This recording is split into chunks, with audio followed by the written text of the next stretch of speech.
Día a día con María Quindelán. Un podcast de CaixaBank Experience.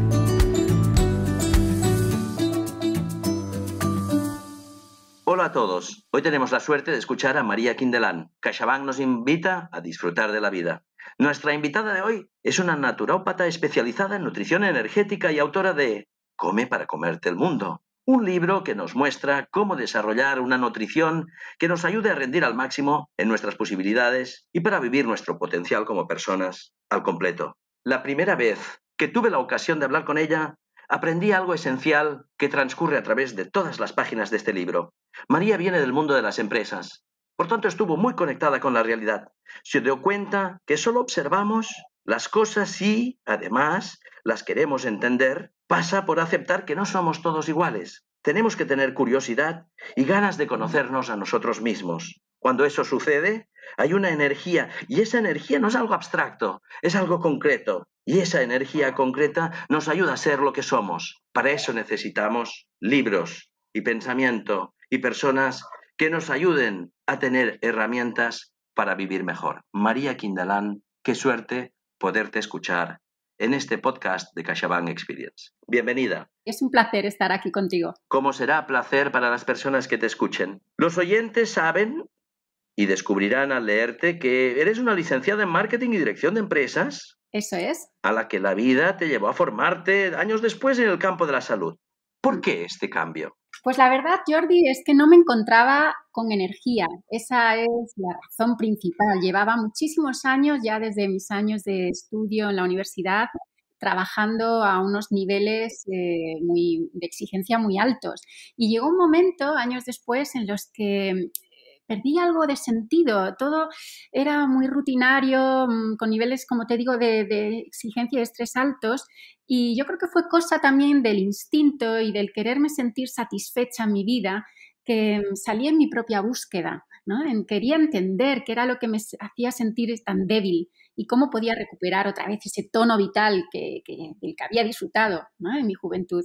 Qué interesante. Y entonces, la siguiente pregunta que a uno le viene a la mente es: tú haces un cambio en tu trayectoria profesional y entiendo que repercutió positivamente en la personal también. ¿Cómo era tu vida antes de aplicar este cambio de alimentación? ¿Y cómo nos puede afectar entonces esa alimentación en nuestra vida? La verdad es que pasaba por encima de todo lo que fuera la escucha de las señales de mi cuerpo, porque descansaba poco, la verdad. Comía rápido e incompleto entre semana, cenaba tarde, no me movía suficiente entre semana, pasaba muchas horas en una oficina, como mucha gente, tomaba cafeína y teína con frecuencia para espabilarme y esa falta de energía que yo acusaba pues hacía que tuviera incluso ataques de apetencia por cosas dulces. Todo esto, por supuesto, repercutía en mi estado anímico porque nos sentimos inestables anímicamente y te puedes imaginar, como madre, pues me sentía agotada y estresada y con poca chispa. No creo que haya que hacer cambios radicales de vida en todos los casos, como fue el mío, pero sí tengo que decir que es posible que si no hubiera tenido un momento de bajón, ¿no?, tan grande como tuve, porque mi estado anímico y mi sistema inmunológico no podían soportar más ese estilo de vida, a lo mejor no hubiera parado y hubiera seguido como hacemos, ¿no?, en la mayoría de los casos. Y hoy por hoy, aunque me pasó factura, pues estoy agradecida de haber tenido ese susto, como quien dice, para tener la oportunidad de mirar qué estaba pasando y cambiar mis hábitos. Para aquellos que aún no nos hemos metido o no han leído aún tu libro, ¿cómo crees que tendremos que entender? Y para entenderlo, ayúdanos, ¿cómo definirías tú aquello que tú mencionas como nutrición energética? Ayúdame a entender esto, ayúdanos a entender qué es nutrición energética. Mira, hablamos de una forma de nutrición completa, Jordi, a todos los niveles. Es una nutrición celular, pero que va más allá de una alimentación saludable, porque se adapta tanto a las necesidades físicas como a las energéticas de la persona. No siempre nos encontramos igual, ¿no? Y cuando hablo de energía, hablo de sensaciones incluso de frío o de calor o de nerviosismo o de falta de chispa, como decíamos antes, ¿no?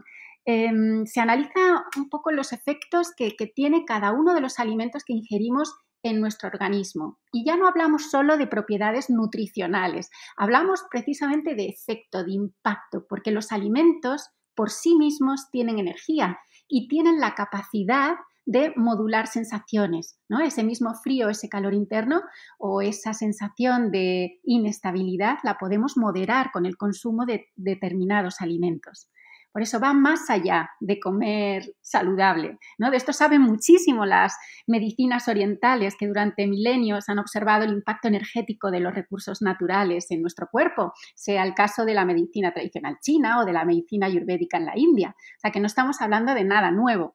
Me doy cuenta al escucharte y pensando en el mundo que nos rodea, que todos estamos muy atentos en general en alimentarnos bien, pero muchas veces para vernos mejor, por un tema más estético. Y en cambio, tú lo enfocas muy claramente desde el punto de vista energético. Cuéntanos un poco más por qué, por favor. Claro, porque no nos vemos bien si no tenemos una sensación de bienestar completa y de manera sostenible. Tenemos que alimentar 3 cuerpos, Jordi, tienen que estar en armonía. Es alimentar el cuerpo físico, el mental y el emocional. Y esto es precisamente lo que la nutrición energética trabaja, contribuir al equilibrio de estos 3 cuerpos. Solo así se reflejará que por dentro nos sentimos en armonía, ¿no? Tanto a nivel emocional, como decía, como mental. ¿Cuántas veces una persona no se ve bien físicamente y sin embargo los demás le dicen, no, pues tu aspecto es bueno, pues algo falla, ¿no? Algo a nivel emocional no está equilibrado. Por eso vamos más allá, trabajar esos 3 cuerpos. Muchas veces nuestra relación con la nutrición, con los alimentos, nos hace pensar en nuestra fuerza de voluntad, ¿no? ¿Nos falta fuerza de voluntad y eso nos hace llevar a comer mal? ¿O cuál es la relación entre fuerza de voluntad y comer bien o mal? Está totalmente relacionado. Bueno, la fuerza de voluntad es algo que se entrena en la vida para todo, es aplicable a todo. Y para eso se necesita tirón, ¿no? Esa chispa, esa energía, porque sin tirón tampoco podemos realizar ningún tipo de entrenamiento. Lo fácil es no pensar, no prestar atención, comer cualquier cosa, ¿no? Y tapar ese agujero del estómago. Pero precisamente cuando actuamos de esta manera, lo que estamos es mermando todavía más la energía, ¿no? Entramos en una especie de espiral que debilita mucho nuestro sistema inmune, la fuerza digestiva y nos hace sentir inestables a nivel anímico. Por tanto, debemos empezar por trabajar la fuerza de voluntad, pero de una forma accesible, ¿no? Con pequeños hábitos. Por eso en el libro doy algunos tips para poder entrar en esta secuencia de entrenamientos, pero totalmente adaptada a la vida de hoy, ¿no? Esto no es decir, pues dejo de hacer lo que estoy haciendo o no me lo puedo permitir porque es mi trabajo, es mi vida, pero hay maneras, ¿no? Con cosas muy pequeñitas a nivel cotidiano que sí que nos pueden reforzar esa fuerza de voluntad. Sobre todo, nos va a dar la sensación de que cada día estamos un poquito mejor y es lo que nos va a motivar, que es muy importante. También dices en el libro que merece la pena escuchar y atender las necesidades biológicas de nuestro cuerpo y ahí esto lo recalco y es lo que más me ha impresionado hoy, no solo cuando hay un problema de salud, que me gusta mucho esa idea. ¿Por dónde empezamos? ¿Para qué esperar a estar mal? ¿No? Precisamente lo interesante de esto es tener la capacidad de manejar nuestra salud para prevenir grandes enfermedades o desajustes o las molestias cotidianas que muchos sufrimos, desde dolores de cabeza a molestias de estómago. ¿Por qué esperar a sentirnos mal? Cuando tenemos acceso a todos los recursos naturales y sencillos para poder equilibrar nuestro cuerpo. Por supuesto, puede haber componentes genéticos o lamentablemente un accidente o algo para que haya un desajuste o un malestar, pero está en nuestras manos, Jordi. Fíjate que hay una anécdota milenaria que a mí me encanta y es que antiguamente en los países orientales los médicos solamente cobraban cuando eran capaces de mantener a las familias sanas. Y si alguien enfermaba, algún miembro de la familia enfermaba, era responsabilidad del médico que no había sabido hacerlo bien. Fijaros qué cambio de paradigma. Ahora en Occidente es totalmente lo contrario, ¿no? Aquí se premia por tener el mejor medicamento o el mejor tratamiento contra una enfermedad, ¿no? Que está muy bien, gracias a eso vivimos más años y tenemos curas a muchas enfermedades que antes no había. Pero solamente el cambio de mentalidad ya nos dice mucho, ¿no? Hay que prevenir. Qué bonito. Y para todos los que tenemos en casa peques, o hemos tenido, o los que los vayan a tener, Para todos los que tengamos la responsabilidad, la ilusión, la voluntad de cuidar a nuestra familia, ¿cómo tenemos que reeducarnos, reenfocar nuestra alimentación en el ámbito familiar con o sin peques? ¿Cómo lo aplicamos?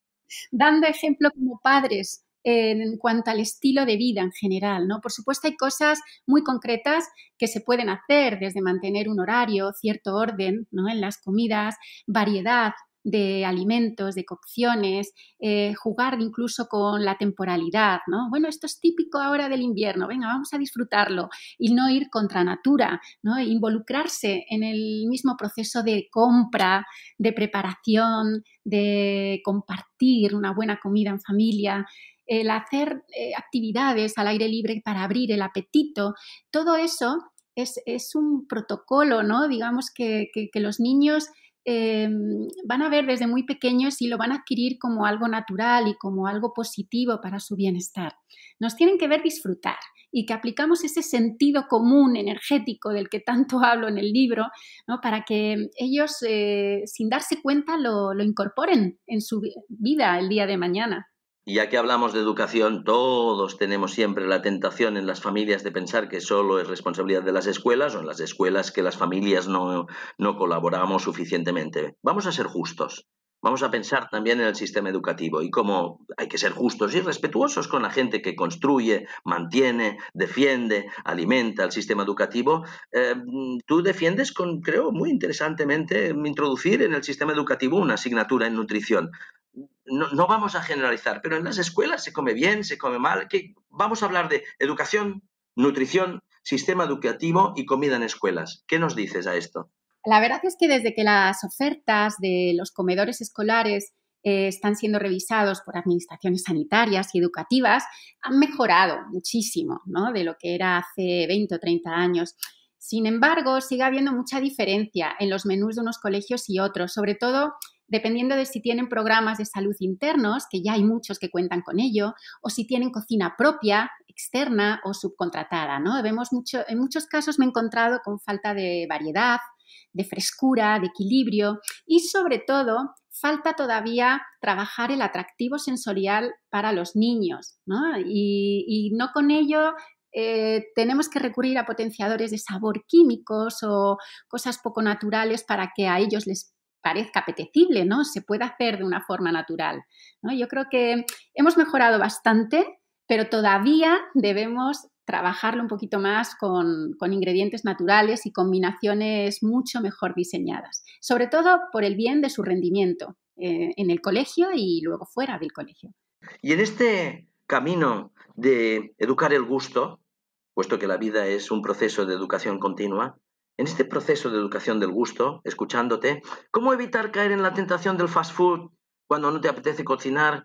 Darnos pistas para no flaquear en este sentido. ¿Cómo ser fuertes? ¿Cómo ser sólidos para saber hacer las cosas bien? A ver, se supone que después de comer nos deberíamos sentir mejor, ¿no?, que antes de haber empezado. Esa debería de ser la premisa, ¿no? Tenemos hambre, nos sentimos débiles y ¿qué buscamos? Pues buscamos saciarnos, tener tirón y estar felices.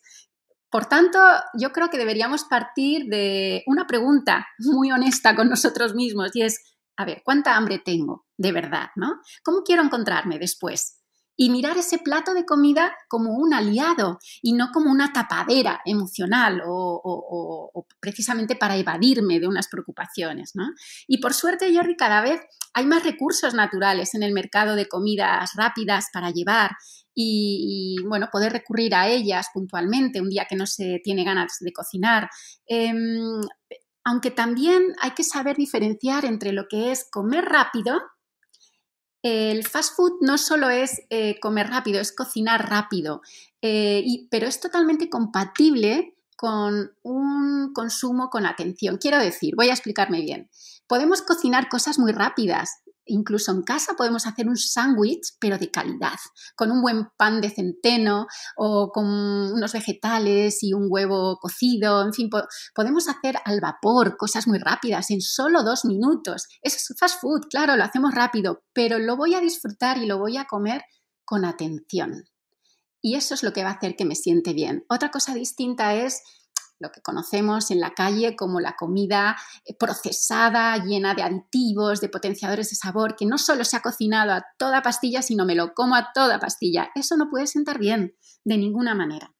Y por último diría, pues el hecho de involucrarnos, como decía con el tema de los niños. Nosotros como adultos, solamente por el acto de cocinar algo sencillo para nosotros mismos, aunque sea en un 50% de las ocasiones, porque no siempre podemos, pero si ya hay alguna ocasión en la que yo me involucro para prepararme algo, es el mayor acto de amor por uno mismo que podemos demostrarnos. Nos cuidamos y no dejamos que sean los demás, ¿no? Hay cosas cotidianas como el aseo personal, la ducha. Yo no dejo que nadie me duche, lo hago yo por mí misma, ¿no? Pues el aparato digestivo necesita lo mismo, que sea uno el que se involucre en su cuidado. ¡Qué maravilla! CaixaBank Experience ha tenido la gentileza de preguntarle a sus oyentes preguntas concretas para que nos las contestes brevemente. 5 preguntas maravillosas para concluir este podcast. 1. ¿Qué alimento es mejor cuando estás nervioso o con ansiedad?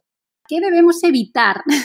Porque muchas veces creemos que es añadir cosas, pero ya lo que estamos tomando nos pone muy nerviosos, ¿no? Por supuesto, conocemos el efecto de los excitantes y estimulantes, como la cafeína, eso por supuesto deberíamos evitar. O todo lo que tiene un exceso de sal, todo lo que tiene potenciador de sabor químico, todo lo que contiene, y esto lo explico en el libro, un efecto energético de extremo, nos va a llevar a sentir más tensión internamente. Nuestros órganos se tensionan desde la propia carne roja, el queso curado, las cosas potentes, ¿no? No solo a nivel de sabor, sino a nivel energético, es lo que va a estresar internamente nuestro sistema nervioso. ¿Qué podríamos tomar en su contra? Pues como veréis en el libro, todo lo que son las verduras, por poner un ejemplo, de raíz, redondas y dulces, tipo calabaza, zanahoria, cebolla, cuando están bien cocinados y a fuego lento, tienen un efecto sedante para el sistema nervioso. Allí encontraréis algunas recetas y algunas ideas para trabajar este tipo de desajuste desde la alimentación. La segunda pregunta, muy pariente de la primera, dice, ¿la alimentación afecta directamente al estado de ánimo entonces? Sin duda, lo que hablábamos antes, ¿no? Tienen la capacidad los alimentos de moderar nuestras emociones.